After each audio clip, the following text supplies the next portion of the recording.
From GC 90.7's Studio A on the campus of Gulf Coast State College, RAPLINE with Emily Balazs.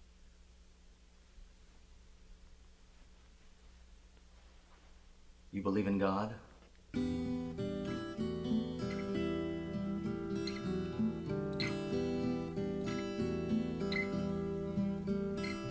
Where was Chaplain Jordan when you found him?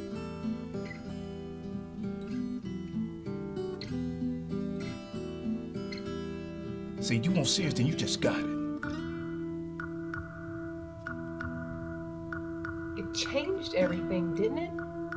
Threw you off your game, shook you up.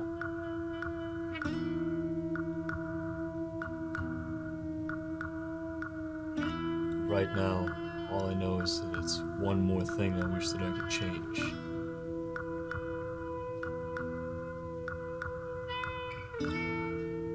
I'm punishing you. This is all on you.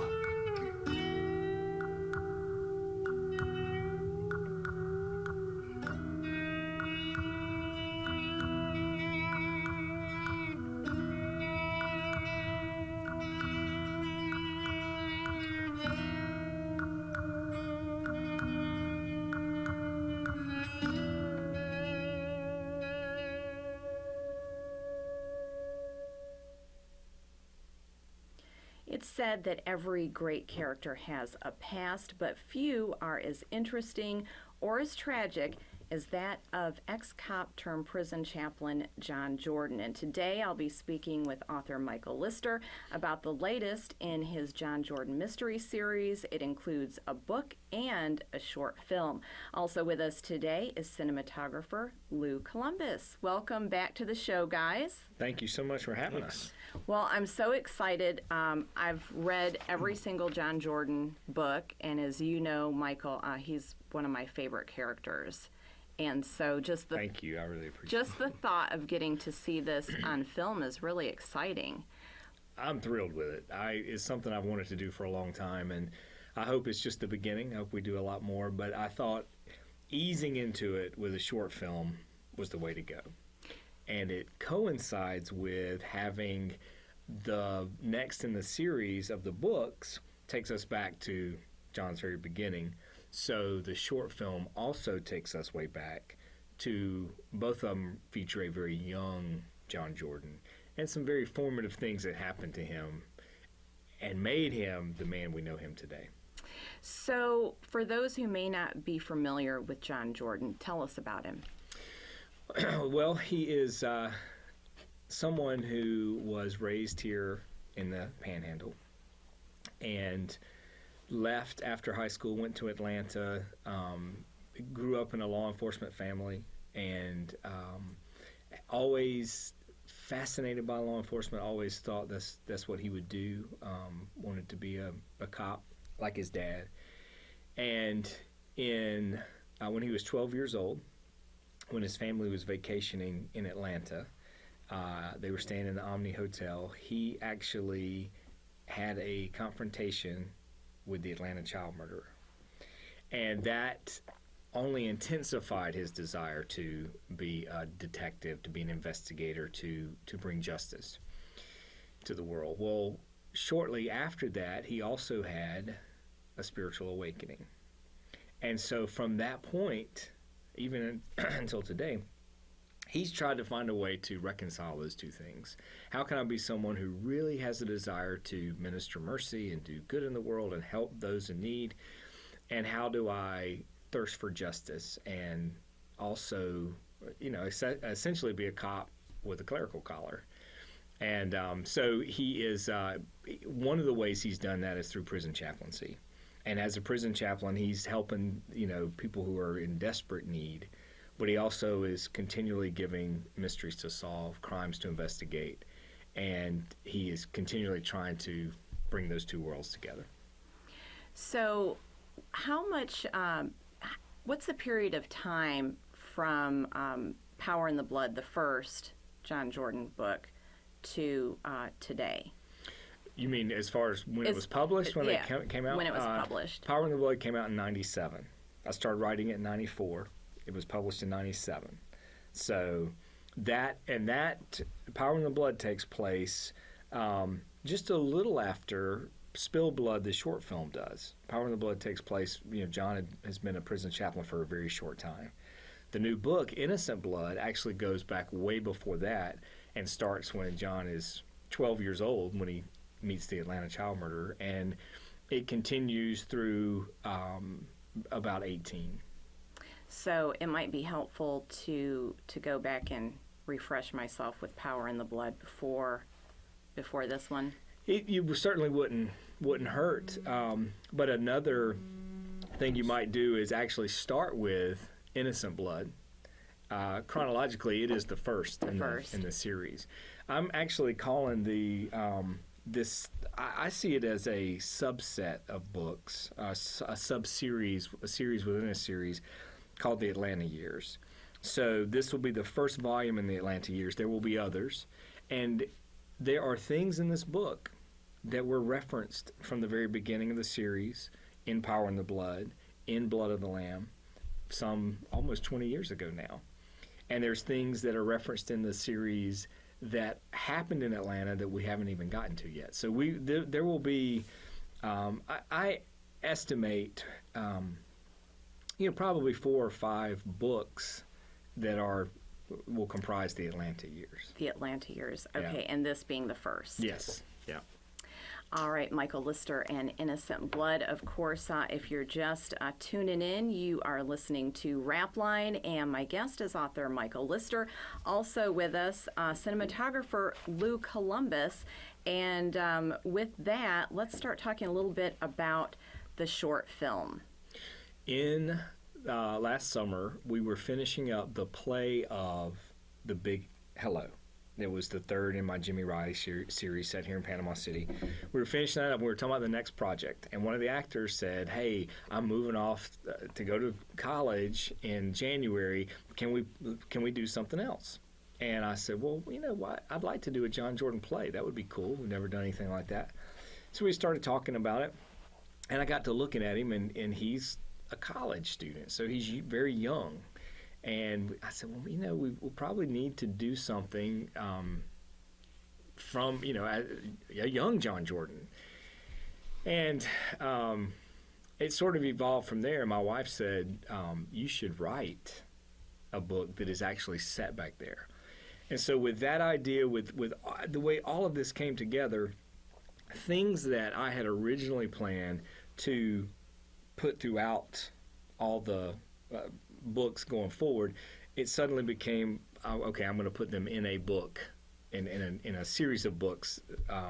So rather than just little pieces of backstory, you actually get to go back and experience it. Well, the short film grew out of the same thing. I was conceiving of, okay, let's go back to that time. Let's go back to when John first gets the job and is not even really on staff yet. He's in training and orientation and this very first experience that he has. And so over the summer, I wrote the script, probably a 25 page script for us to shoot from.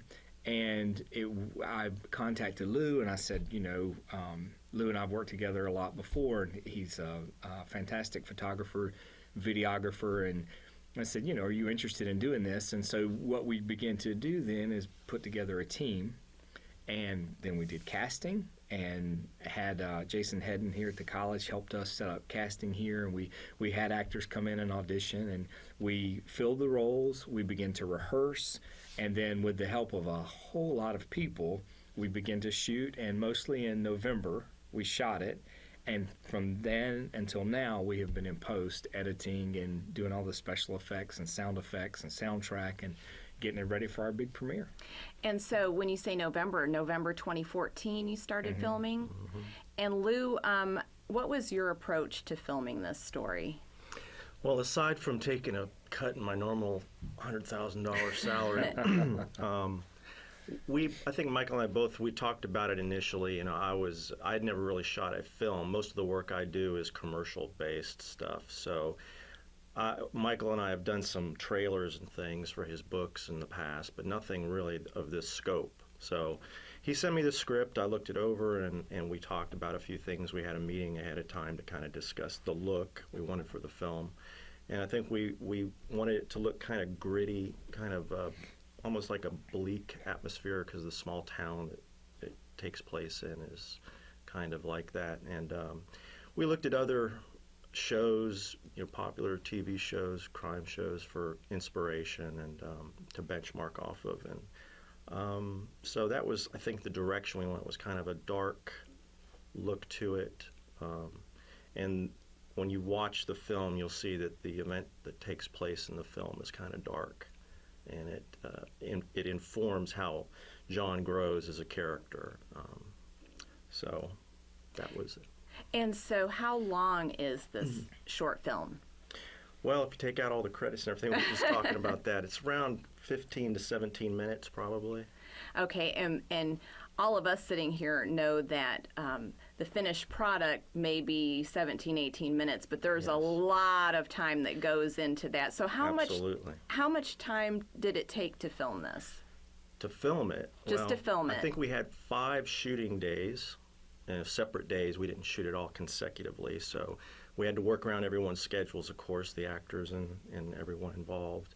But then, we figured those shooting days were probably between 5 to 8 hours each day. But the real time is Michael's been doing the editing, and he had a lot of footage to work with and to sift through, because we did multiple takes. Mm-hmm. We wanted the film to look as professional as we could make it with no budget. I mean, we really had a very minimal budget. And if you see a lot of short films on YouTube or on the internet, there's limitations, of course, but I think we put the time in it to make it as good as we possibly could. And that included auditioning the actors, like Michael said, and then having them rehearse, having multiple takes instead of just saying, okay, that's good enough, let's do it. We tried to get it as good as we possibly could. So he could probably tell you how many hours. I know he's got an inordinate amount of hours in the editing process. I could have written a novel, another novel, in the time it took to make it. Yeah. It's very time intensive, and it's partly because of what Lou was saying. I mean, we wanted it to look like something that people would be blown away by, and really not just enjoy. And if they've never even heard of John Jordan, they would be pulled into this story and really, enjoy the experience. And for those who are familiar with John, they would appreciate it even more. We should also say that it has an original soundtrack that was created, written, produced by a local musician, Dave Lloyd, who's also another great friend of mine. And one of the things I enjoy, when I write a novel, it is a pretty solitary, experience. When you do a film or do a play or do something like this, you're working with a troupe, with a group of people. And one of the things I enjoy the most is who I get to work with. I get to work with Lou, who's a very close, dear friend. Get to work with Dave and others, and actors that I've worked with before.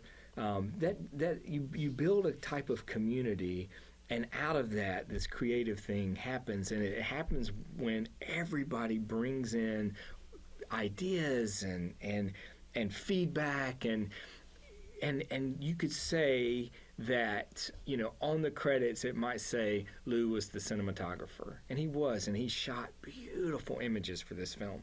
But he did so much more than that. He edited the script. He consulted on the technical issues. He helped edit the film. He gave suggestions on music and he created a trailer for it. And so everybody involved did a lot of different things.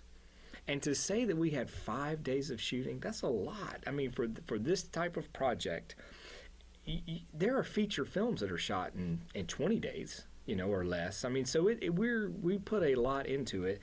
And when you look at it, you can tell that there are so many different locations. There are so many different types of shots and things that it pays off. You actually see it on the screen. And that makes me very proud of what we've done. And now you mentioned locations. What are some of the locations that locals will be able to identify in this short film? Well, we used the college, of course, Gulf Coast State College, a couple of different locations. We used here in the main campus, but we also shot up on, what's it called? Off of 77 and What's that branch called? That's- Where the emergency services are where the EOC located. is. Yep. Shot there. We shot on the Apalachicola River at Iola Landing.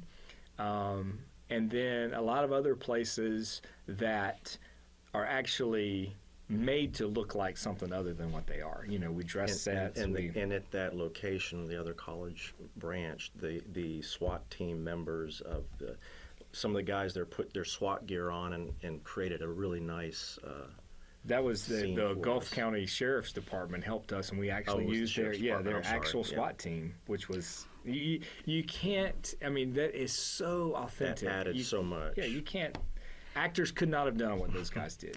That's what I was going to ask about was in your trailer, there's a scene of a SWAT team running in a stairwell that looks like a prison or something. Is that a prison? It is. Well, it's the jail, but yes, it is essentially the same thing. So it's the real thing. Yes. Yeah.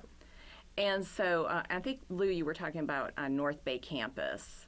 Okay. Yeah. Up there off of 77, the Gulf Coast branch. But Yeah, when it comes to I was getting my locations mixed up. the college, everybody was, we had to get approval, and it went all the way up, and everybody was so supportive and helpful.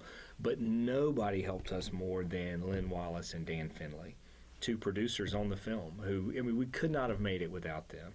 We could not have made it without Dawn, my wife, who did so much. And like I said before, we had a group of people, and that's the only way this could have been done, that did whatever needed to be done.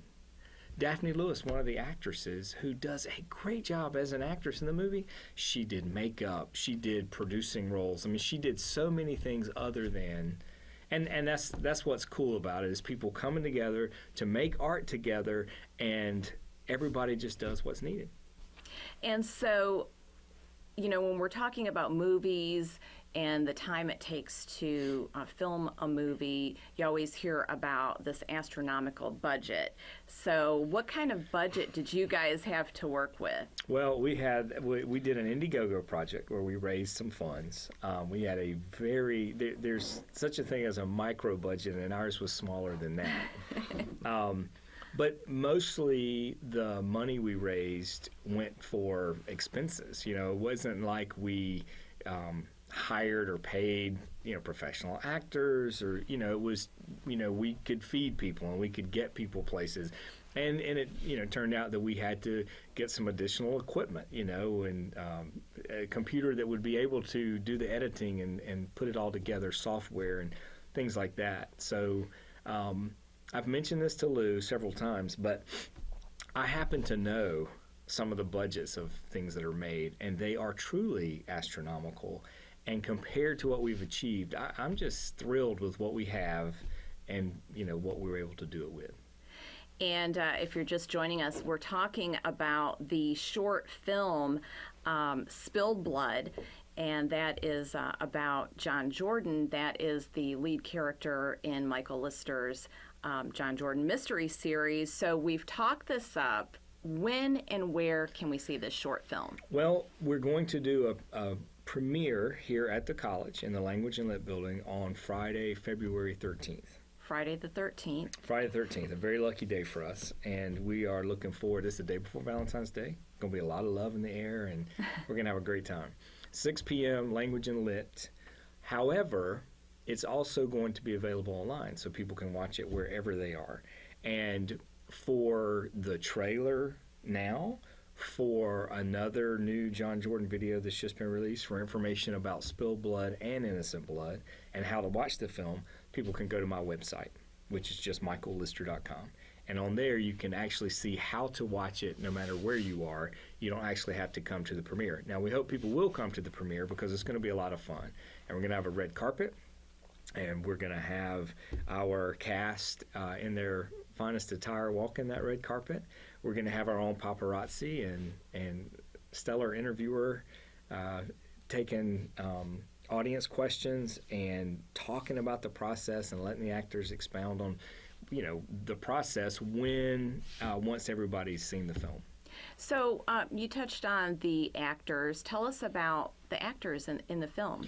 Well, I'll start by saying I mentioned Daphne Lewis, who did such a great job, but I'll start with Alan Walker, who is one of the most talented actors we have locally. And he is someone who I've worked with on a number of occasions. He played Jimmy Riley in all of the plays that we've done based on the big books. And he also did the audio books of the big series. And he did such a great job. T. Butler Jr. did a wonderful job. Samuel Lorcy, Daphne Lewis, as I mentioned, Harry Schaefer, the Gulf County SWAT team. We actually have Dr. Dan and a Dr. cameo. Dan Finley it makes an appearance. Now, does Lynn Wallace And Ava Phillips, don't let me forget. So that covers everybody. Yes. So Lynn Wallace, is he making a cameo? He's behind the camera. He's behind the camera. Yeah. Now, that was one of the questions I wanted to ask you also was, are you going to be featured in this at all? No cameo by me. No cameo. No, Didn't do a Hitchcock. Yeah.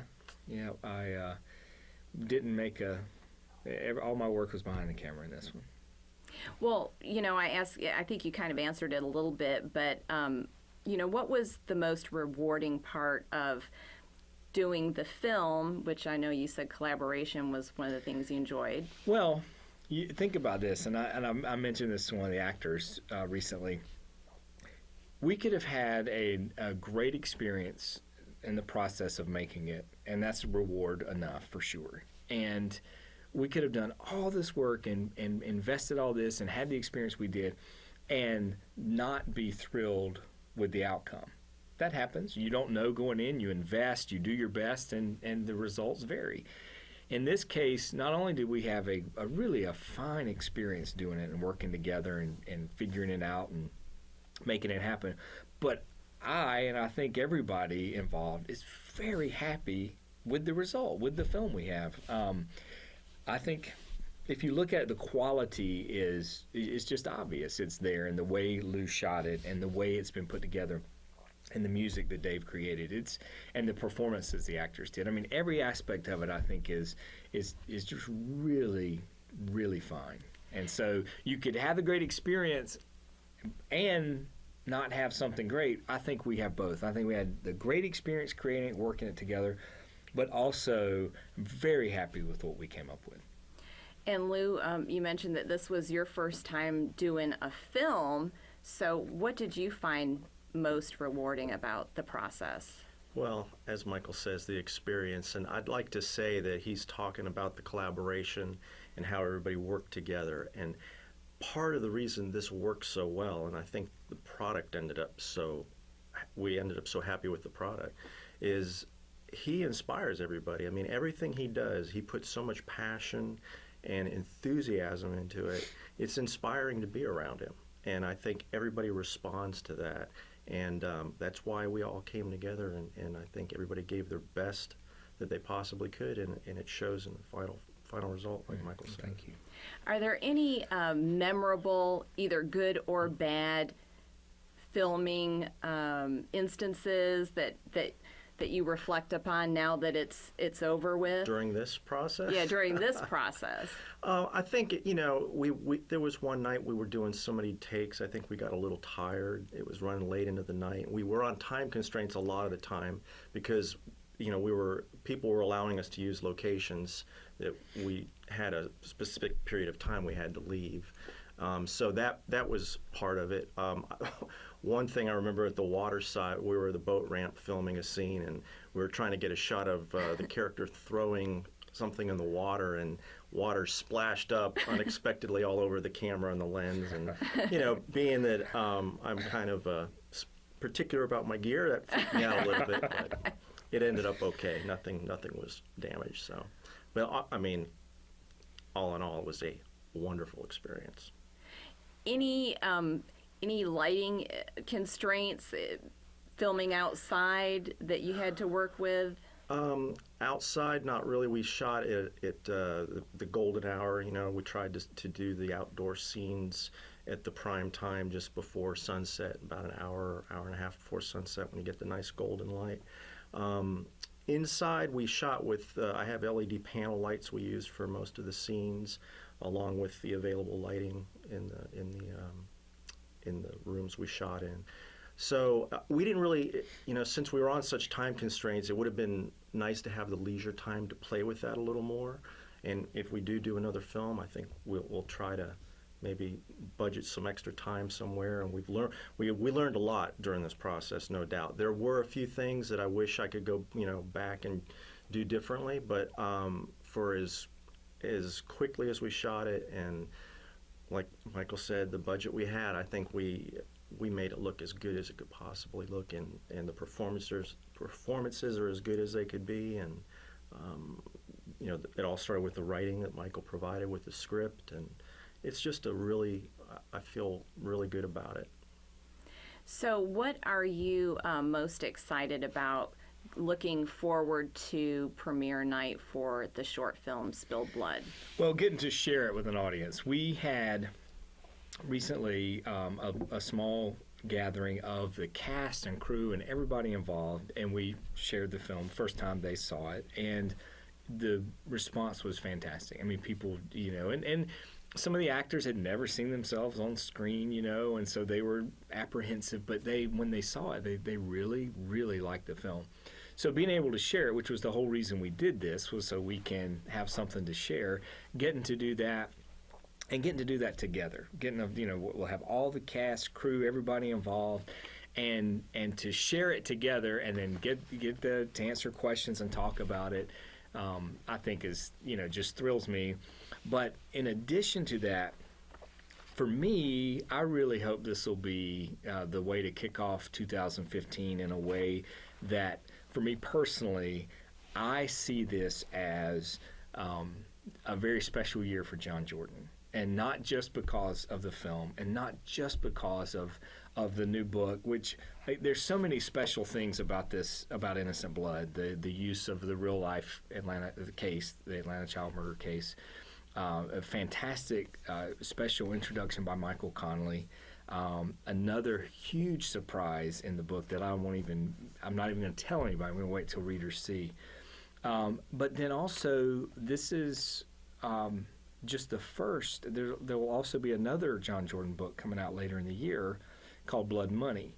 And so it was already scheduled. You know, Blood Money was going to be the 7th in the series when this all came about. So now this was inserted, and there will still be another John Jordan. So I just really look forward to this year and all the cool things that happen for John. So John Jordan is an ex-cop turned prison chaplain. And for those who may not be familiar with the series, that's a little bit of your background. Yes. I was a prison chaplain pretty much the decade of the 90s. I started in 93 and worked at 3 different institutions, facilities. Gulf Forestry Camp was where I started as a volunteer and as a contract chaplain. And then I was transferred and became a staff chaplain at Gulf Correctional. And then eventually was promoted and became senior chaplain at Calhoun Correctional. And so those experiences, all that time inside, really enabled me to come up with this series. Like I said, I wanted to do a detective with some yearning, some spiritual awakening, and to bring those two worlds together. G.K. Chesterton was the first to do it in 1911. A lot of people have done it since. Typically, when they use a cleric as a detective, it's a cozy, it's a soft-boiled, and I wanted a hard-boiled world. I was, you know, influenced by Robert B. Parker and Raymond Chandler and Dashiell Hammett, and so that's those elements, the gritty, realistic crime. I wanted that involved. So prison chaplaincy was the place, and getting to do the job, which I loved while I was doing it, but really, it was what enabled me to create the series. And, you know, what's next for Michael Lister? Well, I am right now in sort of doing a few things. One is I'm writing the next in the big series, in the Jimmy Riley series. That'll be the fourth in that series, and it should come out before the end of the year. While I'm also editing Blood Money, the next in this series, because it'll come out in the summer. So doing that, as well as starting to think about the next film project. You know, we've tossed around the idea of doing a Jimmy Riley short film in the style of film noir, black and white, and the way, you know, the high key lighting and all of those elements would be so much fun. And so, but I'm also really tempted to do another John Jordan story. I've got one in mind. So, well, now, you know, you were talking earlier about, you know, the differences between collaboration on a film with several people and the solitary life of a writer. So as you're talking about 2 John Jordan books this year, a short film, maybe another film in the works, tell us about your work day. Well, for quite a while now, I've had the opportunity to, you know, most of my time goes into creating my work, John Jordan series, the you know, in writing my fiction, I should say. Now I, in addition to the writing of a novel, which I'm almost always working on, and typically I do that first thing. So first, whenever I, you know, crawl out of bed, whatever time that is, I'll work on my fiction first thing. And so then later in the day, afternoon, evening, then I'll work on some of these other things like film projects or like the promotion for the books and things like that. But I'm very fortunate to be able to do that, you know, to have that kind of the time, the luxury, you know, the gift it is to spend all of my time not having to do a day job in order to be able to do this. And by doing that, that's what's enabled me to do as much as I have, you know, have as many books out as I do, and to be able to do a play or a film or something like that as well. Now, is there a sacred place for you to do your writing? Is there some place that you like to do that? I have a library, and it's a library that I've had for quite a while now with all of my, you know, tens of thousands of books in there, and my photography and art and different things.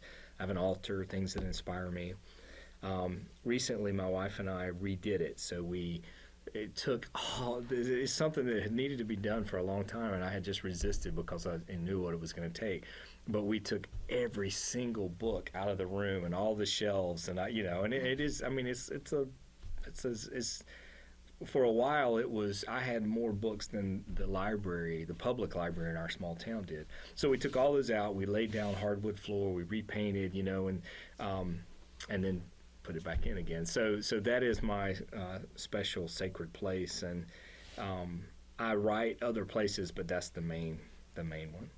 And I mentioned, and it is true that when you write a novel, it's just you and the keyboard, you know, that cursor flashing on that blank screen.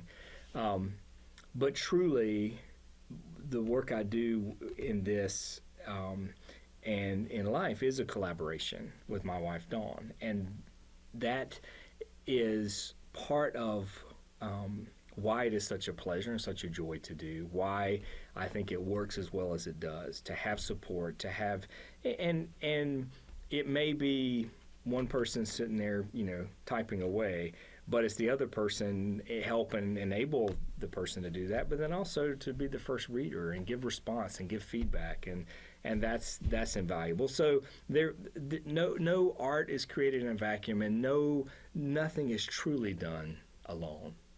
There's just, you know, that sometimes there's two of us and sometimes there's a small army of us, but that's unless how. you're J.D. Salinger, like we were talking about earlier. So now, with your process when you're writing and Dawn's reading, does she read pages daily, or do you wait until you have a chapter? How does that work?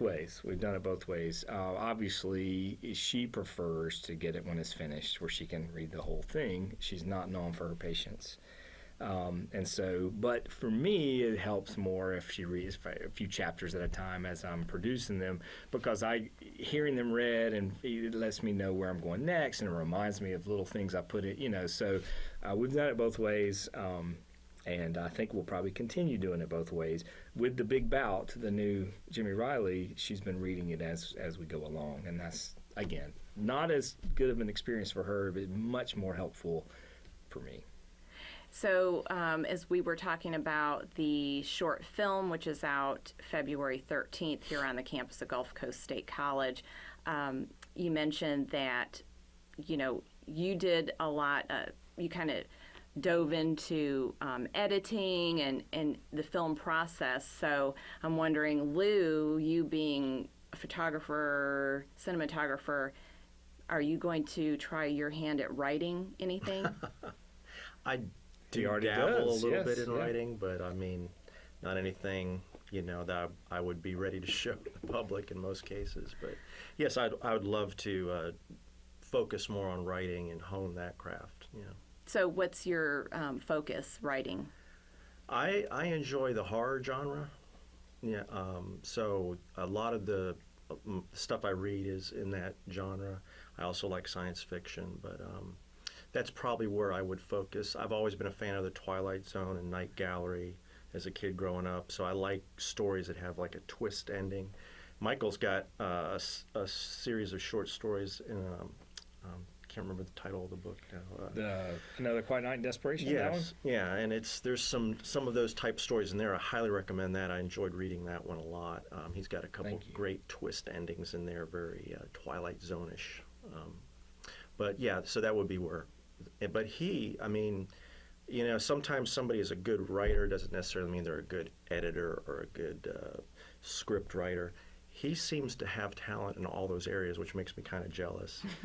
He did such a wonderful job editing. It just blew me away when I saw.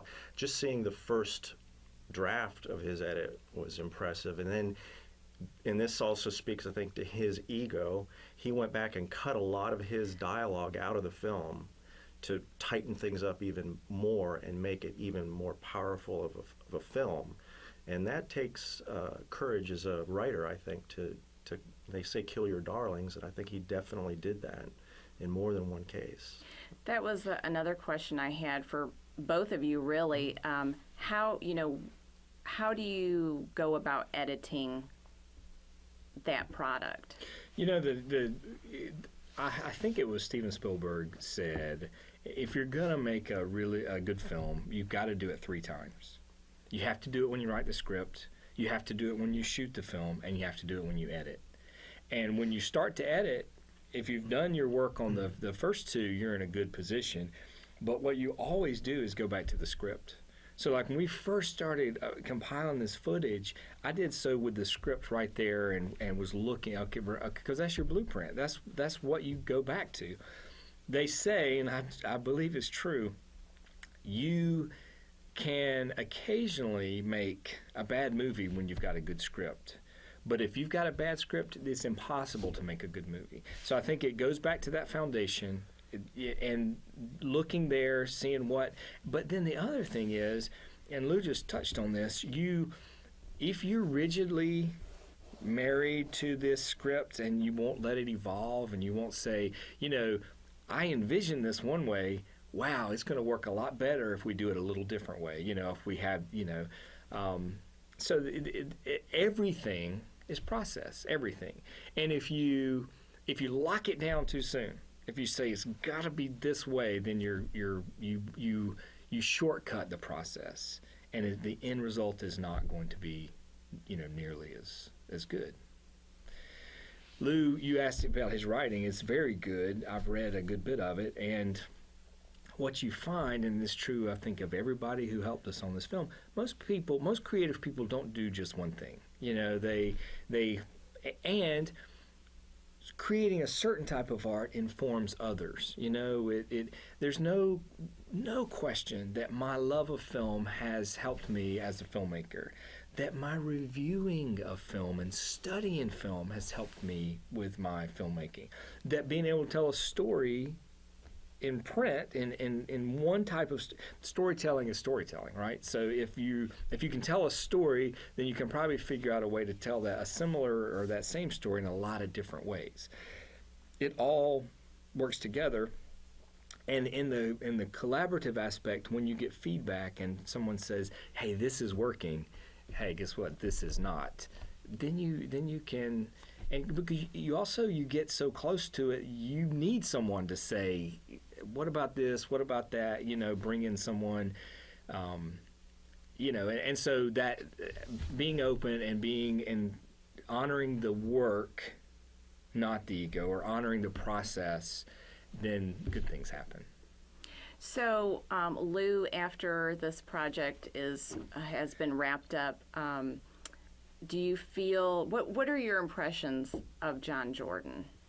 What are your thoughts? Well, I've been a fan of the books for a while, and as also the big books. Do you call them the big books? The Jimmy Riley books. So. I need to explore that world maybe a little more. I focus more on the Jimmy Riley because I like that era. But it was very exciting and very interesting to visit. He is a very, I feel, some ways unique character. And the learning this, when people see this initial early story in his life, I think it's going to explain a lot of the character he became. People will understand him even better, and that's the mark of a good character, I think, when you can, see the genesis from the beginning and they continue to grow throughout the novels. And one of the things I mentioned that Michael Connelly wrote an introduction for this book that it just blew me away. I love it. But one of the things he said, and he's such a great writer and he understands character so much, and Harry Bosch is one of the greatest literary cops ever created. And as a side note, it's been turned into a TV series that will be released on the 13th through Amazon. The 10 episodes are going to release all at once. But one of the things he said is, in reading the earlier books, you could see that John Jordan is not contained to the page. There were things in the margins, just off the edges that you couldn't see.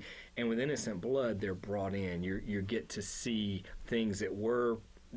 It's like, and this is well, what we can see is the smallest part of anyone when we encounter someone, and that's certainly true of a literary character. So it's just saying, okay, here's a little more, and if you see this, it should inform everything that comes after it.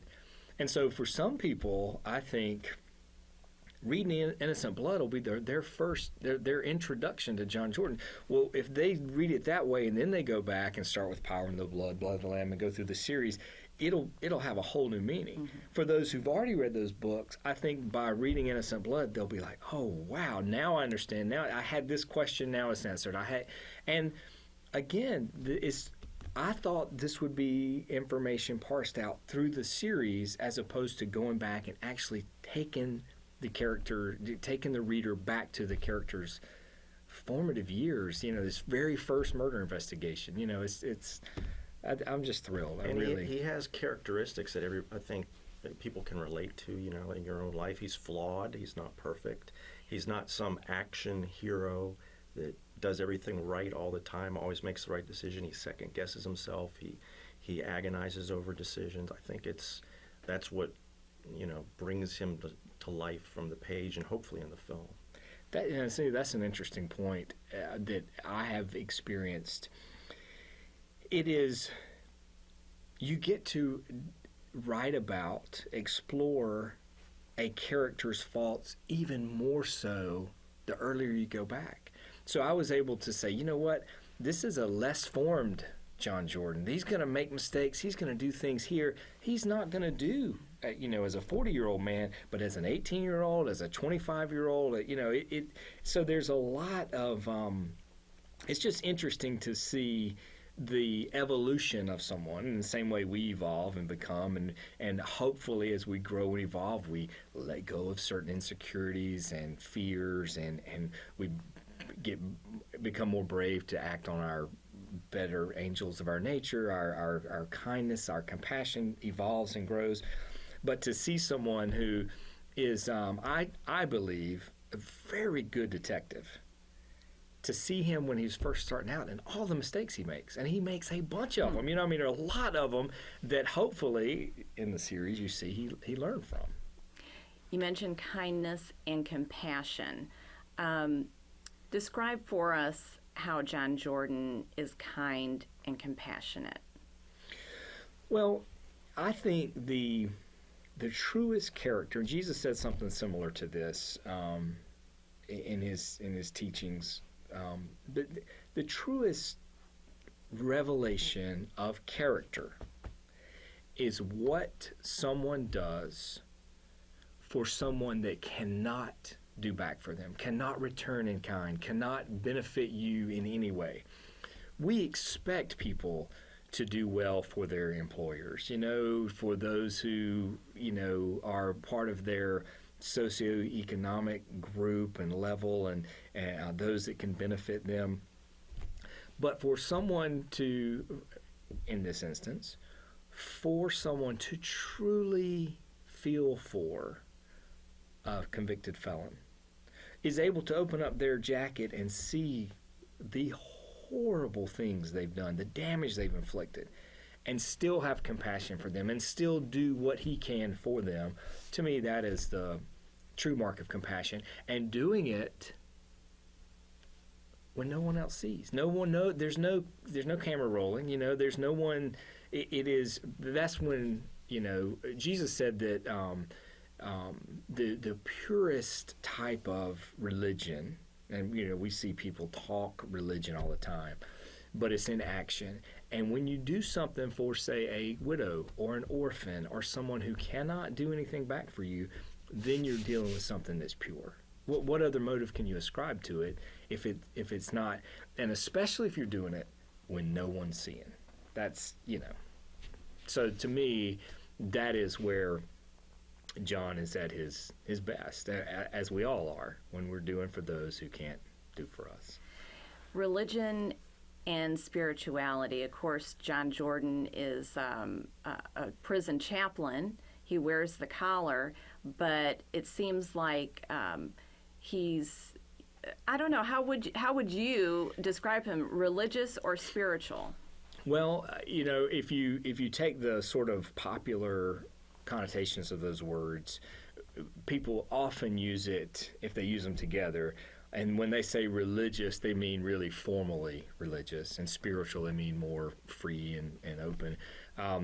I don't make those distinctions because you can practice religion in a very formal setting and an organized religion. But you can also create your own religion and be very, you know, free and open and almost like open source religiosity, where you're pulling from. And, you know, Thomas More, my favorite spiritual thinker and author, his new book is called A Religion of One's Own. And he talks about that, you know, creating your own religion, and how as adults, as maturing spiritual people, we should do that. We shouldn't limit ourselves to what someone else tells us to think and believe and do.